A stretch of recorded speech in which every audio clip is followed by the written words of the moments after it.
أعوذ بالله من الشيطان الرجيم. بسم الله الرحمن الرحيم. يوم تبيض وجوه وتسود وجوه فأما الذين اسودت وجوههم أكفرتم بعد إيمانكم فذوقوا العذاب بما كنتم تكفرون. وأما الذين ابيضت وجوههم ففي رحمة الله هم فيها خالدون.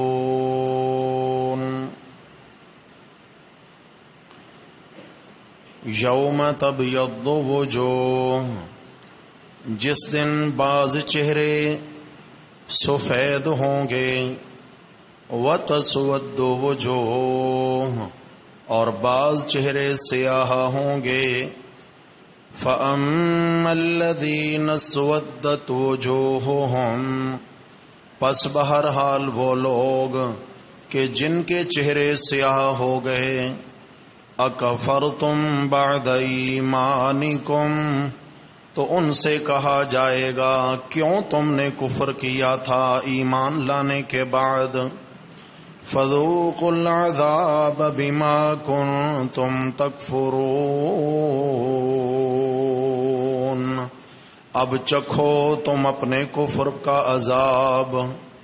وَأَمَّا الَّذِينَ ابْيَضَّتْ وُجُوهُهُمْ فَفِي رَحْمَةِ اللَّهِ، اور بہرحال وہ لوگ کہ جن کے چہرے سفید ہوئے وہ اللہ کی رحمت میں ہوں گے. ہم فیہا خالدون، وہ اس میں ہمیشہ ہمیشہ رہا کریں گے. صدق اللہ، ومن اصدق من اللہ قیلا. اللہم صل علی سیدنا و مولانا محمد وعلى آل سيدنا ومولانا محمد وبارك وسلم عليه. حضرات محترم،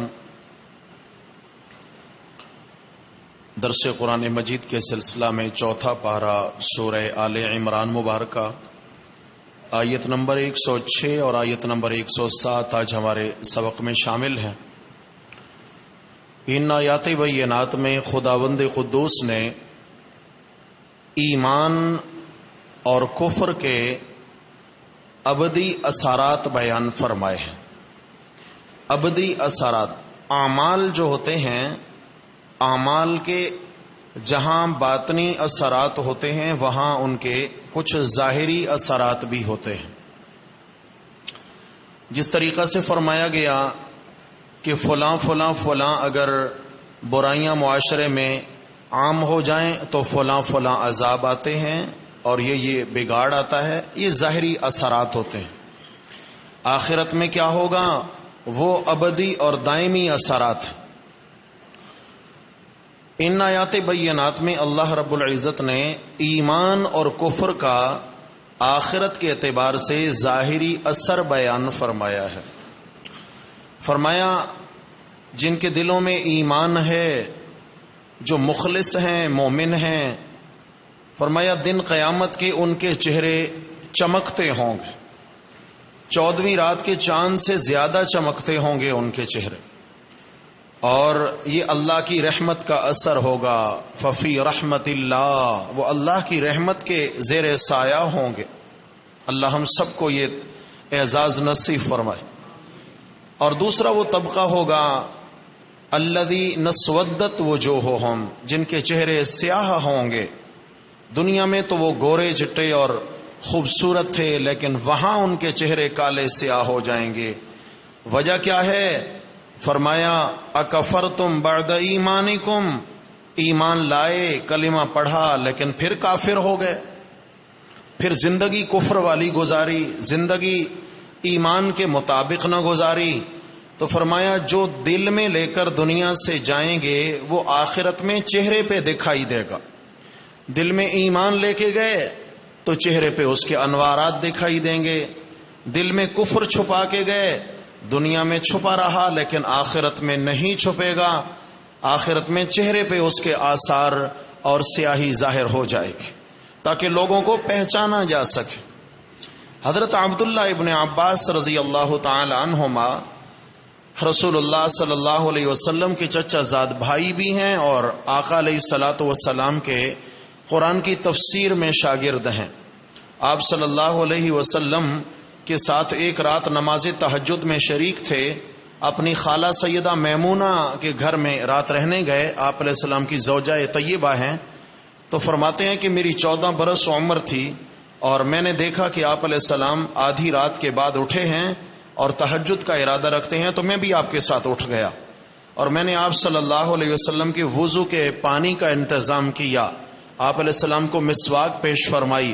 آپ علیہ السلام کو وضو کرایا اور پھر خود بھی وضو بنایا اور آپ صلی اللہ علیہ وسلم کے ساتھ میں بھی تہجد کی نیت سے کھڑا ہو گیا. فرماتے ہیں کہ میں حیران ہوا. آپ علیہ الصلوۃ والسلام نے تہجد کی ایک رکعت میں 8 پارے قرآن پڑھ ڈالا. ایک رکعت میں 8 پارے. پھر آپ علیہ الصلوۃ والسلام نے جتنی دیر قیام فرمایا تھا اس کے برابر آپ علیہ السلام نے لمبا رکوع فرمایا. تسبیحات کرتے رہے پھر طویل سجدے کیے. فرمایا میں تو بچہ تھا میں تھک گیا. مجھے شیطان نے یہ وسوسہ ڈالا کہ تو چھوڑ دے نماز توڑ دے تھک گیا ہے. کہ میں نے سوچا نہیں اللہ کے نبی کا ساتھ تو نہیں چھوڑوں گا. فرمایا جب نماز مکمل ہوئی تو آپ صلی اللہ علیہ وسلم نے فرمایا بول لڑکے تجھے اللہ سے کیا مانگ کر دوں. بول لڑکے سبحان اللہ. قبولیت کا وقت ہے تہجد کا وقت ہے. 2 جہاں کے سردار ہیں نبی اور رحمت ہیں. رحمت کے وقت میں اس رحیم رب کے در سے مانگنے لگے ہیں. تو بول لڑکے اللہ سے کیا مانگ کر دوں. ابن عباس کہتے ہیں میں نے دنیا نہیں مانگی, میں نے گھر بار نہیں مانگا, میں نے دنیا کا کوئی اقتدار نہیں مانگا. میں نے مانگا ہے تو قرآن کی تفسیر کا علم مانگا ہے. کیا مانگا ہے؟ صحابہ کو پتا تھا قرآن کتنا عظیم ہے. صحابہ کو پتا تھا قرآن کی تفسیر کتنا عظیم ہے. فرمایا میں نے قرآن کی تفسیر کا علم مانگا. آقا میرے لیے دعا فرمائیے اللہ تعالیٰ مجھے قرآن مجید کا مفسر بنا دیں. آپ صلی اللہ علیہ وسلم نے مجھے سینے لگایا اور ایسے لگ رہا تھا جب میں نے آپ علیہ الصلوۃ والسلام سے اپنا سینہ جدا کیا ایسے لگ رہا تھا جیسے قرآنی علوم کے لیے میرے دل کے دروازے کھل چکے ہوں. اس کے بعد تو پھر ایک دم اللہ نے قرآن کی علوم سے مالا مال کرنا شروع کر دیا. نوبت یہاں تک پہنچی کہ بڑے بڑے صحابہ حضرت ابو بکر و عمر رضی اللہ عنہما جب انہیں بھی کسی آیت کے مفہوم میں کوئی تذبذب یا ڈاؤٹ ہوتا تو وہ حضرت ابن عباس 14 سالہ اس نوجوان کو بلاتے اور کہتے عبداللہ بتاؤ بیٹا اس آیت کا کیا مفہوم ہے. عبداللہ کہتے ہیں کہ میں ان کو صحیح نہج پہ جو نبی علیہ السلام سے میں نے تفسیر سنی تھی میں بیان کر دیتا تو صحابہ بڑے خوش ہوتے. یہ عمر کا تقاضا نہیں ہے بھائی, یہ اللہ کی دین و عطا ہے. اللہ نے جس سے قرآن کے نور سے منور کر دیا وہ عمر بڑی کا ہے یا چھوٹی کا ہے اللہ نے اسے بہت اونچا پہنچایا. اللہ ہم سب کو یہ اعزاز نصیب فرمائے.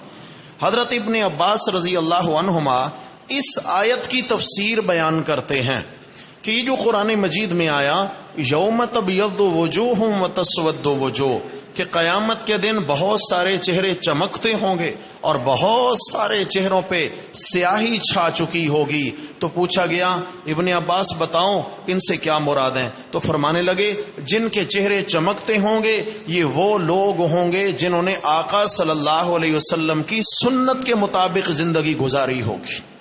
کس کے مطابق؟ ہاں فرمایا جنہوں نے سنت کے مطابق زندگی گزاری ہوگی. چھوٹے چھوٹے عمل کو سنت کے طریق سے لیا ہوگا. چھوٹے چھوٹے عمل کو اگنور نہیں کیا, ترک نہیں کیا اور اس کو جو ہے نا فراموش نہیں کیا کہ یہ تو چھوٹا سا کام ہے. نہیں, چھوٹا ہے بڑا ہے سنت سمجھ کے اس کو لے لیا. یہ سنت پر عمل جو ہے اتنا عظیم کام ہے کہ قیامت کے دن یہ عمل چہروں پہ چمکے گا. چہروں پہ چمکے گا میرے بھائی، اللہ اکبر۔ اور پوچھا گیا کہ یہ کون ہیں جن کے چہرے کالے سیاہ ہو چکے ہوں گے؟ فرمایا یہ دو طرح کے لوگ ہیں، ایک تو سنت کے مقابلے میں بدعات پر چلنے والے، بدعات کو زندگی میں اپنانے والے، بدعات کو رائج کرنے والے، سنت کے مقابلے میں رسم و رواج اور بدعت کو پروموٹ کرنے والے، اور دوسرے ہوں گے منافقین کہ جن کا دلوں میں کفر دنیا میں چھپا ہوا تھا، آج ان کا کفر چھلک کے چہرے پہ آ گیا ہے، اب دل سے نکل کے چہرے پہ آ گیا ہے تو یہ دکھائی دے رہا ہے۔ تو میرے بھائیو، اس آیت سے پھر ہم اہمیت تو سمجھ لینا کہ سنت پر چلنے کا کیا مقام ہے اور بدعت کی راہ پر چلنے میں کتنا خسارہ اور گھاٹا ہے، کتنا خسارہ اور گھاٹا ہے۔ سنت بڑا عظیم عمل ہے، آپ صلی اللہ تعالی علیہ وسلم کا اسوہ حسنہ اس امت کے لیے مشعل راہ ہے، مشعل راہ ہے۔ صحابہ کرام رضوان اللہ علیہم اجمعین چھوٹے چھوٹے کام میں بھی سنت کو مد نظر رکھتے۔ اگر آپ کی توجہ ہو تو میں ایک صحابی کے مختصر احوال عرض کروں۔ حضرت عبداللہ ابن عمر، توجہ چاہتا ہوں، بہت قیمتی بات ہے، قیمتی حدیث ہے۔ حضرت عبداللہ ابن عمر رضی اللہ تعالی عنہما یہ آخر عمر میں نابینا ہو گئے تھے۔ مدینہ سے باہر کسی مضافات میں، کسی بستی میں کسی دوست کے ہاں چلے گئے تو مہمان تھے۔ اب جب نماز کا وقت ہوا تو دوست نے کہا جی قریب مسجد ہے، میں آپ کو مسجد میں لے چلتا ہوں، مسجد میں باجماعت نماز پڑھیں گے۔ ٹھیک ہے، ہاتھ تھام کے مسجد میں لے گئے۔ اذان ہو چکی تھی۔ جب مسجد میں جا کر کے بیٹھے ہیں تو مؤذن کیا کہنے لگا؟ الصلاۃ الصلاۃ الصلاۃ، یہ حدیث کے لفظ ہیں، الصلاۃ الصلاۃ۔ آؤ بھائی نماز کا وقت ہو گیا ہے، آؤ بھائی تم نے اذان نہیں سنی، لوگوں کو بلانے لگائے، بند کر دو دکانیں، کاروبار روک دو، آؤ نماز کے لیے۔ اب بتائیں یہ مؤذن اچھا کام کر رہا ہے، گناہ کا کام کر رہا ہے؟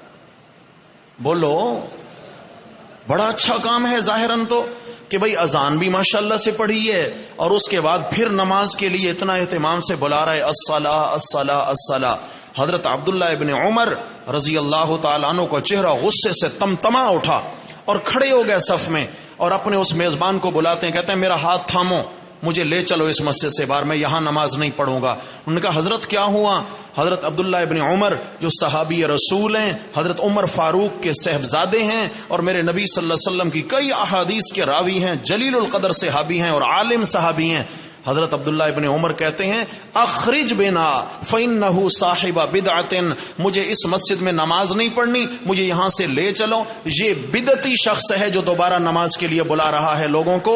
اس لیے کہ اذان سب سے بڑا بلاوا ہے نماز کا، اذان کے بعد پھر لوگوں کو آوازیں دینا نماز نماز نماز، یہ اذان کی حیثیت کو ختم کرنے والی بات ہے، اذان کی اہمیت کو مٹانے والی بات ہے۔ یہ شخص بدعتی ہے اور میں بدعتیوں کی مسجد میں نماز پڑھنے کو تیار۔ صحابی نے کچھ سختی نہیں کر دی، بولتے نہیں ہیں بھائی، متشدد نہیں تھا یہ نابینا صحابی، بڑا سخت گیر ثابت ہوا ہے میرے نبی کا شاگرد کہ اس بیچارے نے نماز کے لیے بلایا ہے اور یہ کہتے ہیں کہ یہ بدعتی شخص ہے۔ ابھی تو آپ تائید کر چکے نا کہ کام تو وہ اچھا کر رہا تھا، بدعت اسی کا نام ہے، دکھنے میں بڑا چمکتا دمکتا کام ہوگا، بڑا خوبصورت ہوگا، یوں کہیں اندر زہر ہے مگر زہر پہ سنہری کیپسول چڑھا ہوا ہوتا ہے، خوبصورت ہے۔ یہ درود تو پڑھتے ہیں جی ہم، اذان کے اول آخر ہم نے درود و سلام ہی تو پڑھا، ہم نے کوئی گالیاں تھوڑی کسی کو دی ہیں۔ ارے بھائی حضرت بلال میرے نبی صلی اللہ علیہ وسلم کے مؤذن تھے، اگر بلال نے اذان کے اول آخر بآواز بلند درود پڑھا ہے تو جی بسم اللہ، چشم ما روشن دل ما شاد، اگر نہیں پڑھا تو پھر اس کو بدعت تو کہا جا سکتا ہے، مگر میرے نبی کی یا صحابہ کی سنت بن سکتی؟ یہ نہیں دیکھنا کہ یہ خوبصورت کتنا ہے جی، سلام پھیرا تو ہم نے بلند آواز سے کلمہ ہی تو پڑھا ہے، نہیں پڑھا جاتا لا الہ، کیا ہوتا ہے؟ کلمہ پڑھا جاتا ہے بلند آواز سے۔ بھائی کلمہ پڑھنے سے، ایک مرتبہ کلمہ پڑھا، زمین آسمان کا خلا نیکیوں سے بھر جاتا ہے، تمہیں تکلیف کیا ہے؟ بھائی ہمیں کلمہ سے تکلیف نہیں ہے، ہمیں نبی صلی اللہ علیہ وسلم کی سنت کی خلاف ورزی سے تکلیف ہے۔ میں نے حضرت علی رضی اللہ عنہ کا قول حسین اثر میں سنایا تھا، حضرت سعید ابن المسیب رضی اللہ تعالیٰ عنہ کا، فرمانے لگے کہ عید سے پہلے کسی شخص کو انہوں نے عیدگاہ میں اشراق کے نوافل پڑھتے ہوئے دیکھ لیا کہ ابھی امام صاحب کو دیر ہے تو چلے میں نوافل پڑھ لیتا ہوں۔ تو حضرت سعید ابن مسیب رحمت اللہ علیہ جلیل القدر تابعی ہیں، بڑے محدث کبیر ہیں، یہ فرمانے لگے بھائی یہ نماز نفل نہیں ہے عیدگاہ کے اندر عید والے دن، ایسا پڑھنا ناجائز اور گناہ کا کام ہے۔ تو وہ شخص کہنے لگا ہاں بھائی سعید، کیا اللہ مجھے نماز پڑھنے پر عذاب دیں گے؟ تو حضرت سعید فرمانے لگے نماز پڑھنے پر عذاب نہیں دیں گے، نبی کی سنت کی مخالفت کی وجہ سے اللہ عذاب دیں گے تجھے، یہ میرے نبی کی سنت کی خلاف ورزی ہے۔ تو میرے بھائیو خلاصہ کیا نکلا؟ عبادت وہ جس پر میرے نبی کی سنت والی مہر لگی ہے۔ کون سی عبادت ہے؟ ناراض نہیں ہوا کریں، آپ کے فائدے کی ڈوز دیتا ہوں میں آپ کو، انشاءاللہ یہ استعمال کریں گے آپ کے ایمان کی صحت بنے گی انشاءاللہ۔ ظاہری طور پر تو یہ تھوڑا سا مسئلہ ہوتا ہے کہ ہم تو جی باپ دادا سے سنتے چلے آئے، ہم نے تو آنکھ کھولی تو ہم یوں ہوتا دیکھتے چلے آئے۔ کیوں بھائی؟ جو ہم نے دیکھا کیا وہی دین تھا؟ یا ممکن ہے کہ ہم تک سارا دین نہ پہنچا ہو، ہم تک سارے حق کے مسئلے نہ پہنچے ہوں، تو اس لیے تحقیق کر لیا کریں۔ تو عرض یہ کرنا چاہ رہا تھا کہ ہمارے ہاں بھی یہ رائج ہے، فجر کی اذان ہو گئی، بہت سارے لوگوں کو پھر یہ عادت ہوتی ہے کہ ہم زیادہ نیکیاں سمیٹ لیں، گلیوں میں آوازیں لگا رہے ہوتے ہیں اٹھ جاؤ بھائی نماز کا ٹائم ہو گیا۔ بعض مسجدوں کے لاؤڈ سپیکر سے یہ اعلان ہو رہے ہوتے ہیں کہ نماز میں اتنا وقت باقی رہ گیا، آ جاؤ نماز کے لیے، نماز نیند سے بہتر ہے۔ کیا اعلان نہیں سنتے اب یہاں؟ یہ کیا ہے؟ اسی کا نام بدعت ہے، چمک دمک ہے، ظاہری طور پر نماز کے لیے بلایا جا رہا ہے، لیکن میرے بھائیو یاد رکھنا اذان کی اللہ نے بڑی حیثیت بنائی ہے۔ اذان سے بڑا نماز کے لیے بلاوا کوئی نہیں۔ اس کے بعد اگر بلاوا ہے صرف انہی لوگوں کے لیے جو مسجد میں پہنچ چکے ہیں، اور اس کا نام اقامت ہے۔ کیا ہے؟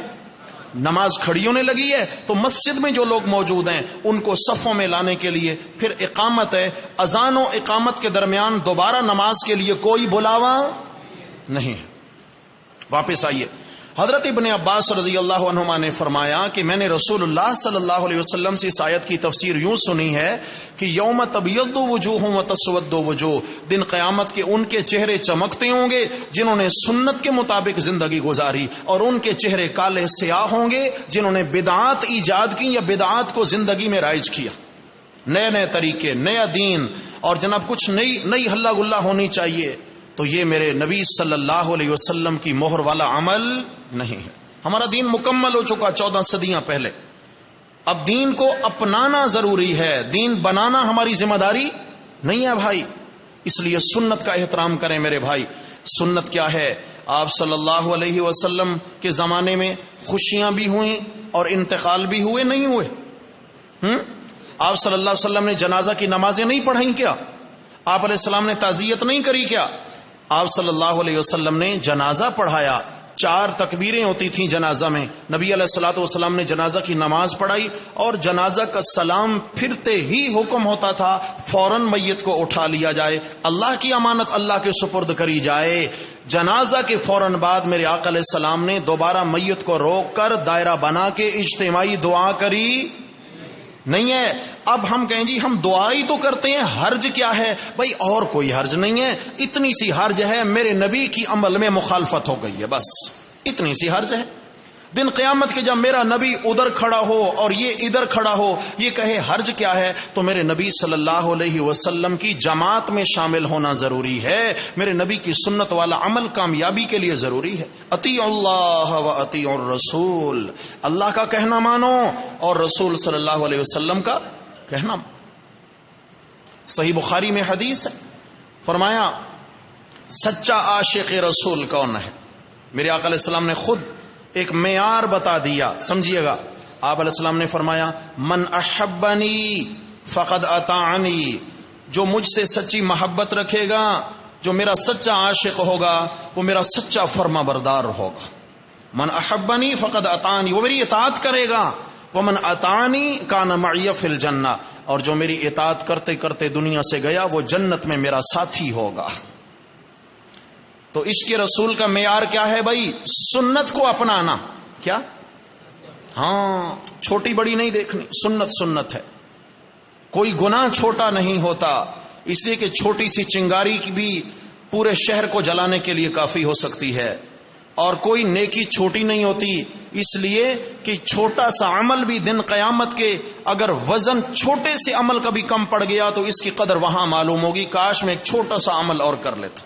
تو اس لیے بھائی کسی گناہ کو چھوٹا سمجھ کے نہ کیا جائے اور کسی نیکی کو چھوٹا سمجھ کے ترک نہ کیا جائے.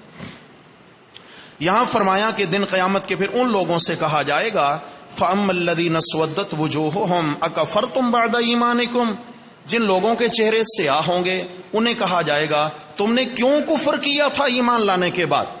یہ کفر ہی تو ہے کہ رسول اللہ صلی اللہ علیہ وسلم کا کلمہ پڑھا، لا الہ الا اللہ محمد الرسول اللہ، لا الہ الا اللہ، اللہ کے حکموں کو پورا کرنا ہے، محمد الرسول اللہ، محمد صلی اللہ علیہ وسلم کے سنت والے طریقوں کے مطابق. یہ وعدہ تو کر لیا لیکن سنت کی بجائے زندگی میں بدعات کو رواج دے دیا. تو فرمایا یہ کیا ہوا، تم نے ایمان کا اقرار کرنے کے بعد دوبارہ کفر اختیار کر لیا.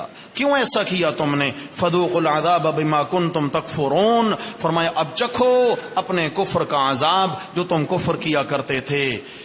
وَأَمَّا الَّذِينَ ابْيَضَّتْ، اور جن کے چہرے چمکتے ہوں گے، ففی رحمت اللہ، اللہ کی رحمت کے سائے میں ہوں گے، اللہ کی رحمت کا یہ اثر ہوگا.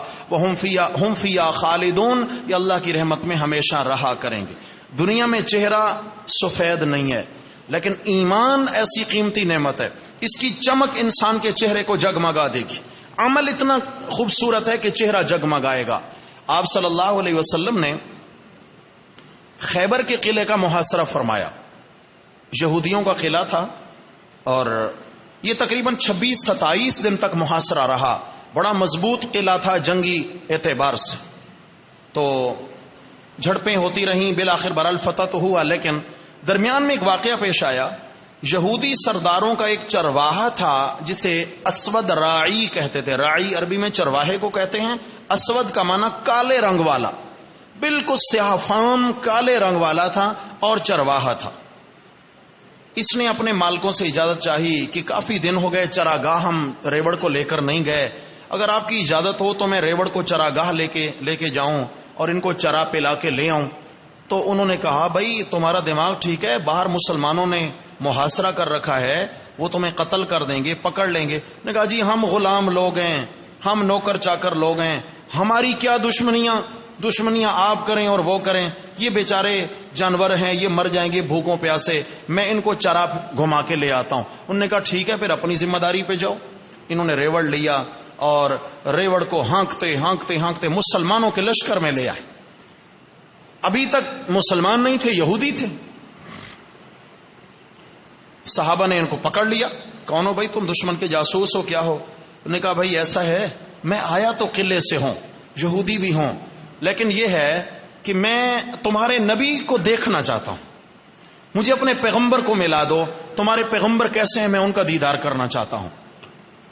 کیونکہ میں نے اپنے مالکوں سے، یہودیوں سے، علماء سے تمہارے نبی کی تعریفیں تورات میں سنی ہوئی ہیں، تورات کے اندر بڑی تعریفیں، میں ذرا دیکھنا چاہتا ہوں کیا تمہارے نبی واقعی انہی صفات کے حامل ہیں جو ہماری کتابوں میں لکھی ہیں. صحابہ کرام نے آپ صلی اللہ علیہ وسلم کے سامنے جب پیش کیا، آپ علیہ الصلوۃ والسلام نے اٹھ کر اسود راعی کا استقبال کیا. قربان جاؤں میرے آقا صلی اللہ علیہ وسلم، اٹھ کر استقبال کیا. فرمایا اندر آ جاؤ، بٹھایا. آپ نے فرمایا اسود کلمہ پڑھ لو، تم مسلمان ہو جاؤ، اللہ تمہارے ساتھ بہت خیر کا معاملہ کریں گے. اسود کہتے ہیں میں نے آپ کو جو ہی دیکھا ہے میرا دل تو آپ پر فدا ہو گیا ہے. واقعی جو ہم نے اپنی کتابوں میں آپ کی نعت اور اوصاف پڑھے ہیں وہ 100% آپ میں اتم درجہ موجود ہیں، لیکن میرے 2 تحفظات ہیں، ایمان نہیں لا سکتا ہوں، میرے 2 تحفظات ہیں، وہ تحفظات آپ دور کر دیں تو پھر میں ایمان لے آؤں گا. آپ نے فرمایا کیا ہے؟ میرا پہلا تحفظ یہ ہے کہ ہم نوکر لوگ ہیں، ہم غلام لوگ ہیں، ہمارے جو یہودی سردار ہیں ان کے برابر ہمیں بیٹھنے کی اجازت نہیں ہے. ان کے برتن الگ، ہمارے برتن الگ، ان کی جہاں جوتیاں رکھی ہوتی ہیں وہاں ہمیں بیٹھنے کا حکم ہوتا ہے، ہم ان کے برابر نہیں بیٹھ سکتے ہیں. کیا میں ایمان لاؤں تو مسلمانوں کے ہاں بھی ہمارا وہی مقام ہوگا؟ اسلام کے اندر میں آ جاؤں تو کیا پھر بھی ہمیں آپ کی جوتیوں میں جگہ ملے گی؟ آپ علیہ السلام نے فرمایا اسود تم جب ایمان لاؤ گے نا، میں اللہ کا نبی بھی اور میرے سارے صحابہ آپ کو سینے لگا لیں گے، آپ ہمارے بھائی بن جائیں گے، آپ کو ہم اپنے سینے لگائیں گے، آپ ہمارے برابر، آپ کی نشست ہوگی، آپ ہمارے برابر بیٹھیں گے۔ کہنے لگے اچھا اتنی بڑی بات ہے، بڑا مقام مل گیا، ٹھیک ہے جی۔ دوسرا میرا تحفظ یہ ہے کہ میرا رنگ کالا ہے، میرا رنگ کالا ہے، اگر میں ایمان لے آتا ہوں اور اللہ دن قیامت کے کہہ دے کہ ہم نے جنت کالوں کے لیے تھوڑی بنائی تھی، ہم نے تو جنت بنائی ہے گوروں کے لیے، تم تو کالے و اسود، تمہیں جنت میں ہم نہیں بھیج سکتے ہیں، تو پھر تو میرا ایمان لانا کسی فائدے کا نہ رہا۔ یا رسول اللہ کیا ہوگا؟ آپ صلی اللہ علیہ وسلم ابھی خاموش تھے، میرے رب نے قرآن کی یہ آیت نازل فرما تھی، یوم تبیض وجوہ وتسود وجوہ، فرمایا اس دن بہت سارے چہرے چمکتے دمکتے ہوں گے، یعنی جن کے دلوں میں ایمان ہوگا ان کے ایمان کا نور چہرے پہ آ جائے گا، ظاہری دنیا کی سیاہیاں ختم، اور اللہ ان کو اپنے رحمت کے نور کی چادر پہنا دیں گے، ان کے چہرے چمکتے ہوں گے۔ آپ علیہ السلام نے فرمایا اسود میرے رب نے کہا ہے تم ایمان لے آؤ، میں اللہ تمہیں 14ویں کے چاند سے زیادہ حسین بنا کے جنت میں داخل کروں گا، تمہارے چہرے پہ نور میں اللہ تعالیٰ ڈال دوں گا، یہ سیاہیاں ختم ہو جائیں گی۔ حضرت اسود راعی رضی اللہ تعالی عنہ بن گئے، میرے آقا علیہ السلام پر ایمان لے آئے، کلمہ پڑھا، عرض کرتے ہیں یا رسول اللہ اب تو میں مسلمان ہو چکا ہوں، آپ کی یہودیوں کے ساتھ جنگ اور لڑائی ہے، یہ ریوڑ ہزاروں بکریوں کا یہ آپ کے دشمن کا ہے، اب تو ہو گیا یہ مال غنیمت، اب تو یہ میں واپس نہیں دینے کے لیے جاؤں گا، یہ تو مسلمانوں کا ہے۔ میرے آقا علیہ السلام نے فرمایا اسود جب تم وہاں سے آئے تھے تم یہودی تھے، انہوں نے تم پر اعتماد کیا تھا، امانت کے طور پر اپنے ریوڑ تمہیں سونپے تھے، ابھی تک تم ان کے امین ہو، جب تک ایک مرتبہ تم انہیں واپس لوٹا کر نہ آ جاؤ، اللہ نے ہمیں فتح دی تو یہ ریوڑ ہم ان سے پھر بھی چھین سکتے ہیں، لیکن ابھی یہ آپ کے پاس امانت ہے، اور یہ میرا طریقہ ہے اور میری تعلیم ہے کہ جو میرا ہوگا وہ امانت دار ہوگا، جو میرا ہوگا وہ کبھی دشمن کے مال میں بھی خیانت نہیں کرے گا، جو میرا ہوگا اس کے دل میں امانت ہوگی، اس کے ہاتھ میں امانت ہوگی، اس کی سوچ میں امانت ہوگی، جاؤ پلٹ کر جاؤ اور یہ ریوڑ ان کو واپس کرو، واپس آنا نصیب ہو تو آ جائیے گا، لیکن ایمان پہ قائم رہنا۔ حضرت اسود راعی رضی اللہ تعالیٰ عنہ ریوڑ دوڑاتے دوڑاتے قلعے میں پہنچے، اور جناب ادھر کیا ہے جی قلعے کے دروازے کھل چکے تھے، جنگ عمومی چھڑ چکی تھی۔ حضرت اسود راعی کے ہاتھ گھوڑا لگا، گھوڑے پہ سوار ہو کر انہوں نے منہ لپیٹا ہوا ہے کسی کپڑے میں، اور آپ علیہ الصلوۃ والسلام کے لشکر میں آئے اور جنگ میں شریک ہو گئے۔ صحابہ کہتے ہیں ایک شخص کو ہم نے اتنا تندہی سے لڑتے ہوئے دیکھا، اتنا محنت سے لڑتے ہوئے دیکھا، اور ایسا حرب و ضرب کا ماہر تھا وہ بندہ، ہماری طرف سے ہو کے لڑ رہا تھا لیکن وہ ہم میں سے نہیں تھا۔ ہم حیران اس کو دیکھتے ہیں کہ بھائی یہودیوں کی صفیں چیرتا جا رہا ہے لیکن یہ ہم میں سے نہیں ہے، یہ بندہ کون ہے؟ یہ گھوڑا ہمارے گھوڑوں میں سے نہیں ہے، یہ سوار ہمارے سواروں میں سے نہیں ہے۔ جب جنگ تھم گئی تو آپ صلی اللہ علیہ وسلم نے فرمایا اپنے زخمیوں اور شہیدوں کا پتہ کرو۔ زخمیوں اور شہیدوں کو جمع کیا گیا تو ایک مسلح شدہ لاش پر کچھ صحابہ جمع ہو گئے، ٹکڑے ہوئے تھے اس کے بدن کے کہ پہچان ختم ہو چکی تھی، چہرہ مسخ دیا گیا تھا۔ آپ علیہ السلام نے فرمایا کیا پریشانی ہے، کیوں وہاں لوگ جمع ہیں؟ یا رسول اللہ ایک لاش پڑی ہے، یہ شخص ہماری جانب سے لڑا ہے لیکن ہم میں سے نہیں تھا، حیران ہو رہے ہیں کہ یہ شخص کون ہے۔ آپ علیہ الصلوۃ والسلام خود تشریف لے گئے، آپ نے جا کر حضرت اس جو لاش تھی، جو مقتول تھے، جو شہید تھے، ان کی انگلیوں کے پورے اٹھا کر دیکھے، آپ نے فرمایا اللہ نہ بھولائے تو یہ اسود رائی کی لاش، یہ اسود رائی ہیں، کیا خوش نصیب ہے۔ میرے آقا نے میں جملہ بیان فرمایا، آپ نے فرمایا کیا خوش نصیب ہے اسود رائی، ابھی ایمان لایا، امانت لوٹا کے آیا، اور میں اس کو چاند سے زیادہ حسین چہرے والا ہو کر جنت کی فضاؤں میں اڑتا ہوا دیکھ رہا ہوں، جنت کی فضاؤں میں، اس لیے کہ شہیدوں کا جو مقام ہے ارواحہم فی اجواف طیر خضر، جو ہی شہید ہوتا ہے اس کی روح کو اللہ ایک خوبصورت سبز رنگ کے پرندے کا وجود عطا فرماتے ہیں، اس میں اس کی روح کو ڈالتے ہیں، اور وہ پرندہ خوبصورت ترین پرندہ جنت کی فضاؤں میں اڑتا ہے، جنت کے باغوں میں چرتا ہے، اور پھر اللہ نے ان کے لیے لہم قنادیل معلقۃ بالعرش، سونے کے پنجرے بنائے ہیں جو عرش کے ساتھ لٹک رہے ہیں۔ یہ جب کھا پی کے آتے ہیں، یہ شہیدوں کی روحیں، یہ پرندے آ کر ان پنجروں کے اندر یہ بسیرا کرتے ہیں۔ ترمذی کی حدیث ہے اللہ رب العزت ان شہداء پہ مطلع ہوتے ہیں، یعنی اللہ تعالیٰ ان کی طرف متوجہ ہو کر ان سے سوال کرتے ہیں، شہیدو تمہیں سب کچھ میں نے دے دیا، تم جان کٹا کے آئے، حل تشتہون شیئا، کچھ اور چاہیے تو بتاؤ۔ شہید کہتے ہیں لا حاجت لنا یا ربنا، مولا کیا ہے جو آپ نے عنایت نہیں فرمایا؟ اور کچھ نہیں چاہیے۔ اللہ فرماتے ہیں نہیں، کچھ چاہیے ہو تو بولو، یا اللہ نہیں چاہیے۔ اللہ تیسری بار پوچھتے ہیں حل تشتہون شیئا، کچھ چاہت ہو تو بولو۔ شہداء سمجھ جاتے ہیں، فلما علموا انہم لا یترکون، جب پتہ چل گیا کہ اللہ ایسے چھوڑنے والے نہیں ہیں، کچھ ضرور پوچھنا چاہتے ہیں۔ تو حضرات محترم، شہادت کی موت کتنا عظیم موت ہے۔ شہید کا جواب سنیے، شہید کہتے ہیں مولا یہ جنت واپس لے لے، بس کیا کر، ہمیں یہ باغات نہیں چاہیے، یہ حور و غلمان نہیں چاہیے، یہ سونے چاندی کی اینٹوں سے بنے محلات نہیں چاہیے میرے مولا، یہ جنت کے پھل ہمیں نہیں چاہیے میرے مولا۔ کیا چاہتے ہو؟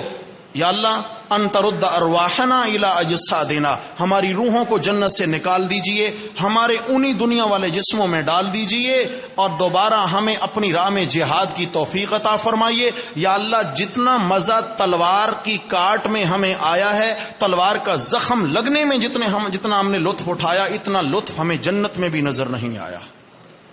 جنت اتنی عظیم جنت۔ فرمایا کہ شہید کی جو موت ہے نا، وہ عام موت نہیں ہے، عام مردوں والی موت نہیں ہے شہید کی۔ اللہ اکبر، باقی جنتی قیامت کو جنت میں جائیں گے، لیکن شہید ادھر سے روح پرواز ہوئی، سیدھا جنت میں، سیدھا جنت میں پرواز کرتا ہے۔ اللہ فرماتے ہیں نہیں، اب یہ تو میرا فیصلہ ہو چکا، قیامت سے پہلے کسی کو دنیا میں دوبارہ زندہ کر کے بھیجنا نہیں ہے، بس بڑی قربانی ہو چکی، اب تم جنت میں مزے اڑاؤ۔ تو حضرت اسود رائی رضی اللہ تعالیٰ عنہ ایمان لائے، میرے نبی کی زبان پر اعتماد کیا اور آپ علیہ السلام کا ساتھ دیا۔ نہ کوئی ابھی نماز پڑھی ہے، نہ بھی قرآن پڑھا ہے، نہ کوئی اور کام کیا، نہ کوئی روزہ رکھا، نہ کوئی تہجد نصیب ہوئی ہے، کچھ بھی نہیں، بس میرے نبی کی زبان پر اعتماد کیا، میرے نبی کا جہاد میں ساتھ دیا، قربانی دے دی، اور اللہ تعالیٰ نے کالے اسود رائی کو حسین و جمیل بنا کر حوروں کا دولہا بنا دیا، جنت میں حوروں کا دولہا بنا دیا۔ تو میرے بھائیو دوستو بزرگو، ایمان بہت قیمتی چیز ہے، ایمان پہ محنت کیجئے، اور ایمان سجتا ہے میرے نبی کی سنت کے ساتھ، میرے نبی کی سنت ہو، چہرے پہ میرے نبی کی سنت ہو۔ کوشش کریں گے انشاءاللہ۔ دیکھیں رمضان کی آخری گھڑیاں ہیں، ابھی تک تو وہ پیکج چل رہا ہے، ابھی تک جو 1 سے 70 کا پیکج ہے نا، وہ بھی چل رہا ہے، شام تک اس کا وقت ہے میرے بھائی۔ اس وقت میں انشاءاللہ ہم نے اگر ارادہ ہی کر لیا تو 1 کی انشاءاللہ 70 گنا نیکیاں لکھی جائیں گی انشاءاللہ تعالی۔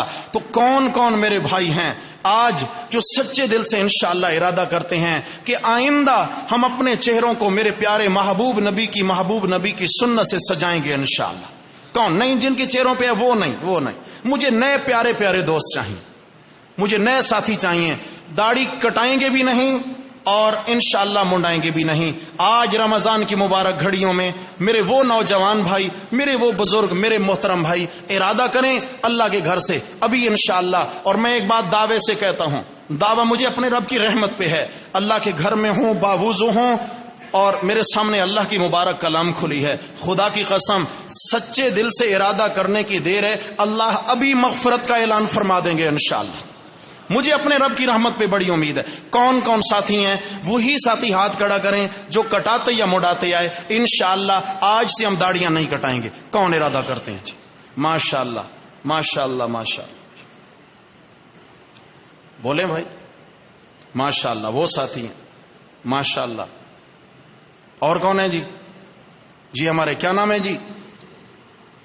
اجمل بھائی ماشاءاللہ۔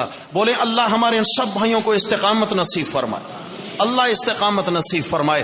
اللہ تبارک و تعالی اس سنت کے ارادے کا نور ان کے دلوں میں بھی ڈال دے، اللہ یہی نور ان کے چہروں پہ بھی بکھیر دے۔ اللہ رب العزت ہم سب کو ہر سنت کی پیروی کی توفیق نصیب فرمائے۔ آخری دن ہے میرے بھائی، ممکن ہے آخری دن میں ہماری سب کچھ سنور جائے انشاءاللہ، دنیا بھی سنور جائے، قبر بھی سنور جائے، حشر بھی سنور جائے انشاءاللہ۔ ہم ارادہ کرتے ہیں کہ آج سے اپنے محبوب نبی صلی اللہ علیہ وسلم کو دکھ نہیں دیں گے انشاءاللہ، میرے آقا کو انشاءاللہ آج سے دکھ نہیں دیں گے انشاءاللہ۔ میرے بھائی یہ بال منڈانا یہ معمولی قصور نہیں ہے، یہ میرے نبی صلی اللہ علیہ وسلم کے سینے پہ استرے چلانے کے مترادف ہے، میرے نبی کو دکھ دینے والا گناہ ہے۔ اور میرے بھائی، اگر میرے نبی صلی اللہ علیہ وسلم کو کسی نے دکھ دیا، دن قیامت کی شفاعت ہو جائے گی؟ جی اللہ نہ کرے میں اگر آپ کو دکھی کروں، کہیں آپ میری خیر چاہیں گے؟ نہیں۔ جس سے کوئی خوش ہوتا ہے اس کی خیر خواہی کی جاتی ہے۔ میرے آقا ہم سے خوش ہوں گے، انشاءاللہ حشر کے میدان میں ہماری خیر خواہی کریں گے۔ ہم ایک بار وہ میرے دوست جنہوں نے ابھی تک سوچ میں ہے، جو ابھی تک شیطان کے منہ پہ تھوک دیں، شیطان کے منہ پہ تھوک دیں، شیطان کے منہ پہ خاک ڈال دیں اور ارادہ کریں انشاءاللہ اب سے اپنے پیارے نبی کو تکلیف نہیں دیں گے انشاءاللہ۔ نئے ساتھی ماشاءاللہ، نئے ساتھی کون ہے جو ارادہ کرتے ہیں؟ ماشاءاللہ نئے ساتھی، جزاک اللہ خیر، جزاک اللہ خیر۔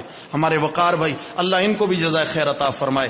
ہاں جی ماشاءاللہ، میں کس کس کا نام لوں؟ فرشتے لکھ چکے ہیں میرے بھائی، اللہ کے کھاتے میں آپ کا نام درج ہو چکا ہے۔ اللہ ہم سب کا حامی و ناصر ہو، اللہ آپ کو ڈھیروں خوشیاں دے، اللہ ڈھیروں عزتیں دیں۔ اور میں دعا گو ہوں اللہ تعالیٰ آج کی اس مبارک گھڑی میں ہمارے ان بھائیوں کے اس عظیم ارادے کی برکت سے ہم سب کی مغفرت فرما دے۔ اقول قولی ھذا استغفر اللہ۔